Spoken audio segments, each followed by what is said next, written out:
I realized something today. If you've been holding XRP for a while, I want you to sit back and for a moment think about why exactly you bought in. If it's just for price gain, well, makes sense, right? Because logically speaking, XRP is supposed to be at a pretty high value right now, which is not. So essentially you're buying an undervalued asset, which makes a lot of sense. This is all my own personal opinion. But a second part, really, I think a lot of people are buying in for has to do with the what ifs. And one of those is, I'd say, the most prominent reason. Well, take a look at this video. I will correct one thing right out of the gates. Ripple did not actually issue XRP. The XRP ledger is an open source, decentralized technology, not dissimilar than Bitcoin. And some of the creators of the XRP ledger actually had been early engineers that worked on Bitcoin, and they saw some of the scalability problems that Bitcoin was likely to have, the speed, both from a energy consumption, cost, some of the other problems, and they wanted to build a better digital asset to solve some of these problems. That is the CEO of Ripple, not, by the way, a co-creator of the XRP ledger, as some people like to believe, but he basically summed up one part that I think a lot of people are not getting. And that is, when you look at it, XRP was created to fix a lot of the issues that Bitcoin cannot solve. And I always get a lot of hatred for this in the comment section. Whenever I say that XRP has the potential to overtake Bitcoin, people often say you're an idiot. You should stop talking about it. It doesn't make sense. Bitcoin best, 𝗕𝗓𝗪𝗕. But I often lead down this path of saying, well, it could actually overtake it when I start thinking about what gives an asset value. And I'm not going to dive too deep really, because for the most part, it's just supply and demand, right? But when you really start thinking about most assets that have value in this world, if they're not a revenue generating asset, which even that is highly debatable as to what should give the underlying asset the value. But let's just say a gold, for example. Why is it worth as much as it is? For the most part, it's supply and demand. Now today, there are some new things coming out about potentially gold being able to be made through some other methods, maybe it not being as finite as we thought it was. And it makes you realize, well, does it really then have any of that real value at all? And so when you start, kind of pushing that further a bit, Bitcoin, why is it number one? Well, you can't really say that it's because it's the best tech in almost any way, shape, or form. You could say it was the first to do it well, but being the first doesn't mean it's the best. It just means that as of this point, perhaps it is the most decentralized, the most trusted. But following what laws, following what pieces of logic is it really the only option for number one? Again, is it the best right now as it stands? We could definitely make some good arguments as to why, but does it have to stay that way? And again, there does not have to be a conclusive answer. It does not have to be a yes or no as of this point. It's a matter of, could that eventually change? And the fact that there was no crypto 20 years ago, and right now there is, leads the answer logically to be, well, it could change in the future. There is a potential for another coin overtaking it. And so I'm not saying it's supposed to be XRP. I'm just saying there really is potential for something overtaking it. Then there is also potential for something getting closer to it, meaning XRP, for example, once was half of Bitcoin's market cap. Right now it's what? Way lower, maybe 1/8 or something. I don't remember the exact numbers. Doesn't matter. There's potential for getting back to those numbers. People like to keep saying, yeah, but things are different. Things are different. You want to know what's funny about things being different? That the freaking president of the United States endorsed these coins. That's a difference for you. So just saying that things can happen because times are different, I don't entertain none of that. But actually, there is one more video that I thought was quite interesting, and that has to do with FOMO. All right, I'll show you a video just now about, I think, the interesting thought process a lot of people that are first getting into it, or really that have heard about XRP, might be having. But let's first watch a video and then we'll talk about it. I remember I was trying to buy an apartment in Miami and I got outbid by Crypto Bro. And I'm just like, that bastard. Yeah, he just bought, he heard about Bitcoin when it was, I don't know, $8, $7. It's up on 100. I've slaved for 20 years and he just outbid. So yes, there's 100% of FOMO on everything. I think that's the meme coin. That's general. I mean, I don't know Bitcoin. I don't know if there's as much FOMO now. It's so established, but like, that's why I'm in XRP. Like that it's FOMO. It's not like I have some grand belief in it, but it's what? $2.40 or something like that. It's like, what if that's the next Bitcoin? So FOMO, I think, plays a huge part. And also, he is not here saying that XRP is going to overtake Bitcoin necessarily, that has to happen. But a point that he gives is quite important for people to realize here. It's a matter of you're never that sure, really. So what we're basing our theories on when it comes to crypto is what makes sense for the most part for most people. And when it comes to my XRP analysis and my I'm stuck. As I was trying to say though, when it comes to my XRP analysis, how I establish the right price and whether or not it's undervalued, overvalued, a good time to buy, a good time to sell, is partially based on the chart. Let me go over these things.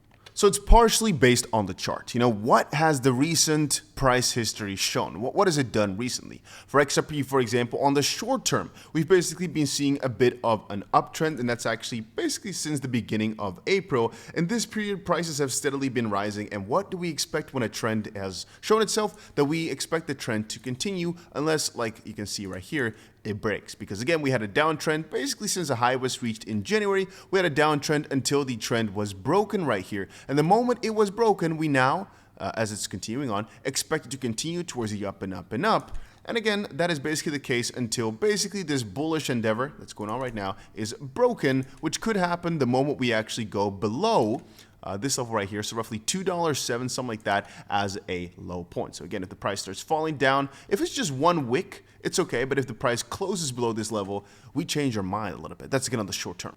It's partially decided by my trading strategy, and again, a big part of my trading strategy for XRP is just not complaining too much, not doing too much, just getting myself in a good position and waiting it out. If you guys remember my blowfin positions right here, you can see this was minus 100-some thousand before. It was plus 10,000 yesterday or the day before. Right now it's minus 20K, but it's all fine because I know where this is headed over time. And just like here, my XRP bot, it's we put $250,000 into this. It's 50,000 times 5 because of leverage. And the nicest part is, by the way, this is also, let me quickly find it again. This is a 335 right now, but it's slightly more than that, a dollar position. So we have this open all the time because it'll basically buy and sells the XRP price changes. But and by the way, you can now all copy this bot. The link is always in the description down below if you were to want to. I've left all the links to all my trading stuff down below, so it's just copyable.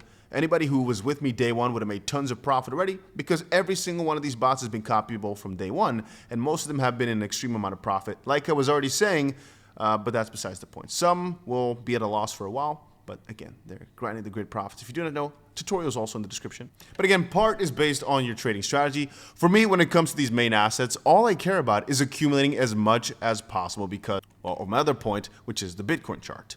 When taking a look at Bitcoin, right, and how things have performed over time, I stand by the idea that we basically see a multiplication of, let's say, a factor of 2 or 3 or so every cycle. Bitcoin was $20,000 in 2017, 2018, $70,000 in the 2021 cycle. I think this time around we're going to see maybe $210,000, just a factor of 3 to make it easy here.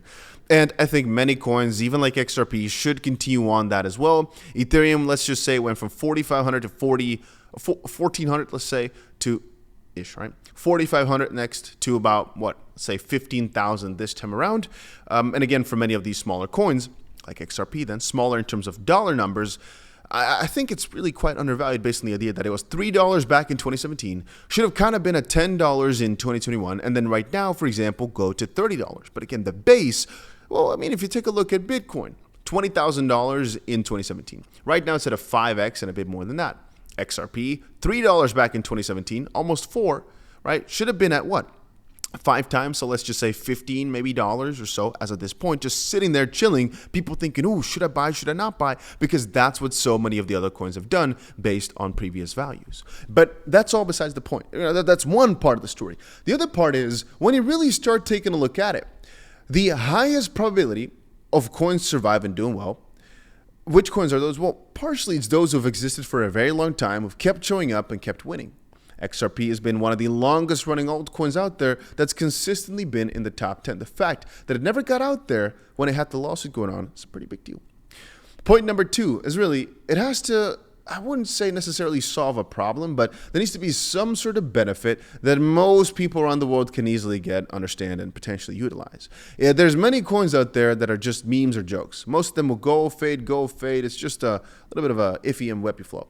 There's no real value that most people get out of it except for just normal speculation, right? Whereas with a ton of these top coins right now, most people get why it makes sense to have this, why to want it, but do. When it comes to Dave here, he says he feels FOMO. What if it's the next Bitcoin? Why? Partially, it's because of all the content being made, people talking about it. Not necessarily with people like me. I'm talking also about Ripple's steps in making XRP accessible, making all these different announcements, and being very good at marketing. But ultimately, we can't skip marketing and say, oh, but it's just Ripple doing the job. I mean, if Ripple is doing such massive, proper marketing and it's working, is that a bad thing? Should we say, oh, no, they shouldn't? No. I mean, if they're doing a good freaking job, obviously with Bitcoin it's slightly different. But again, nowhere in history did we say that everything has to be the proper. What I mean with this is, just because Bitcoin doesn't have that essential core team or company behind it like another Ripple or something like this has, doesn't mean that that's the reason it should win or will win. All right. There's been many examples of where one candidate should have clearly been the winner based on everything, yet another person was better marketing, so boom, that guy won. Right? There have been so many examples of that. So again, people say, yeah, but Bitcoin is more decentralized, so we always still. No, I mean, ultimately, it's just how many people can you convince to buy it? You know, is there something that many people can really easily understand? And how good are you at spreading that message across, even if your message is bullish? Right? Because if enough people feel that FOMO, like Dave was just now talking about, if they all think, oh, this can happen, we could even get a Trump coin to #1. And again, that is heavy examples, but theoretically speaking, the president of the United States, if he was really on his freaking grind, he could probably make a coin bigger than Bitcoin. And you might say, no, it's definitely not pop. You really think that the president of the, let's just call it one of the most, debatable, but let's just say one of the most powerful, maybe #1, but let's just say one of the most powerful countries in the world, couldn't get a coin past, couldn't get an asset basically past $1 trillion, maybe $2 trillion, maybe $3 trillion, if he really wanted to? I mean, we're not saying ethically. We're not saying just based on his own merit. I'm just saying, again, if he really wanted to, could he have not done it? Could he have not gotten this coin to be more than Bitcoin? Again, would it have taken some time? Maybe, sure. Would it have needed him to bend some rules? Maybe. Would it have been efficient for him? No. Probably not, because that's why he's not doing it, right? The way he did it now is just maximum extraction possibility. If he got it bigger than Bitcoin, probably the negative sides would be so great that it's not worth it. But could he? Well, maybe he couldn't. I'm not saying it's 100% guaranteed. I'm just saying, well, the fact that people might be thinking about maybe it's possible means, the #1 spot is not necessarily as defined. Again, I'll never be that person to tell you that Trump is going to get bigger than Bitcoin. No, I never expected for a second that it was going to be. All right, there were people around me, even my family said, no, Trump is going to be the. I didn't expect it to be. But anybody who says it can never happen, I always wonder why they say that. I really wonder what makes them think that it could not be done. Crazier things have happened, really, right? So getting back to the essence of my video. You got to remember also why XRP was created. And I think about this a lot recently. It was made by people who were into Bitcoin from the start. And they were like, you know what? We can do things better. We should do things differently. And when you resonate with that message, you keep that in the back of your head thinking, why did they build this? What was the idea in mind? And you realize these people knew Bitcoin back when almost nobody knew about it. These people saw it and realized, hey, partially they could profit off of it, partially they could just make something better, partially they could make something which potentially could be wider, broader.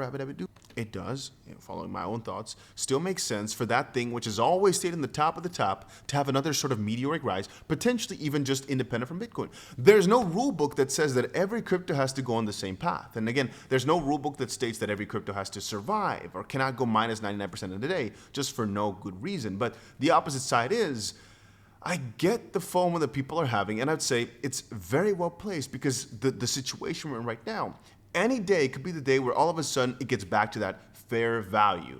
Based on the fact it's been around for so long, there is logic behind all these different things, and nothing is stopping it really from getting really, really close to Bitcoin, potentially even overtaking it, especially when you start looking at use cases. I didn't even discuss any use cases today. But we're already 15 minutes in. All I'm doing here is ranting about the idea that I see so many interesting opinions of people saying, no, it can't happen, no, it can't happen. But really, is there really any cap? Is there really any max? And if we just take Bitcoin as a max, just for fun, if you were to entertain that thought that Bitcoin is the max that XRP could go, for example, as at this point, even just a 10x, right? Putting at $1.4 trillion, Bitcoin at $2 trillion. That's $24 in XRP. Not even being close to Bitcoin, right? Still being hundreds of billions of dollars away. It's just kind of funny to think about it from that angle. Or getting back to XRP's previous market cap relative to market cap percentage. You know, placing it at half of Bitcoin's market cap, so $1 trillion. Still, from this point, let's just say about a 7x or so. As at this point, let's just say $15 or so. I really think a fair value of $15 in XRP is not so crazy to consider. And again, I will reiterate, many people are having that FOMO. Many people are not putting their money where their mouth is, though. But I do remember and I do realize that the moment it starts going, all of a sudden things really, really move fast. And I have basically set myself up for, if it never does, right? If it just goes along with the normal bull market, it will probably do pretty freaking well. But if it does, if people all of a sudden start realizing that, hey, if we look back at the 2017 run, XRP is really one of the most undervalued coins from that era, really still. Then all of a sudden, especially knowing that it's from 20, right? Maybe in 2012, something like that, the older days of crypto, maybe all of a sudden it's going to have that poof towards the top. Some people state that the date for that has already been set, and there's a lot of hints, like for example, the fact that this new document in the Ripple v. SEC lawsuit is document 985, and it's all connected. It's all going to happen on a specific date and this and that. I don't know about all that. I'm just saying it makes too much sense for me to just go absolutely crazy on these coins, hold them till the bitter freaking end if it's either zero or moon, and I still see the moon percentage at 99.9%, which is why I'm so confident, which is why I'm so much holding it, and why I make videos about it every single day. And if you don't, hey, that's fine. But that's just my opinion. I wanted to quickly share it. And yeah, ladies and gentlemen, that's basically about it.